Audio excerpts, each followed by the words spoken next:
चाहिँ फुलबारी नदी आइपुगेको छौँ। फुलबारी नदी चाहिँ एकदम चाहिँ ब्रिज छैन त गाइस, त्यो भने अलिक दिक्कत पर्छ हामीलाई यहाँ हेर्नु गाइस। अफरोडिङ पुरा अफरोडिङ हुँदैछ गाइस। भन्न एन्ट्रक छ गाइस, अफरोडिङ हुन्छ। बाफ्रे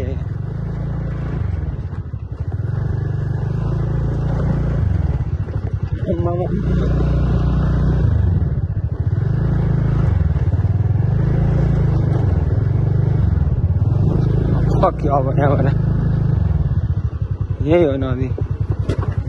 त्यो गाइस त्यहाँ त हामीले नदी चाहिँ पार भइसक्यो।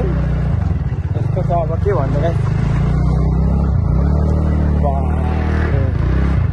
धन्न गाइस हामीसँग चाहिँ एन्ट्रक थियो भनेर हामीले पार गर्न सक्यौँ, नभए त गाह्रै थियो गाइस, नाम्नु पर्थ्यो। एकदम घाम लागिरहेछ गाइस, यसो हेर्न सक्नुहुन्छ।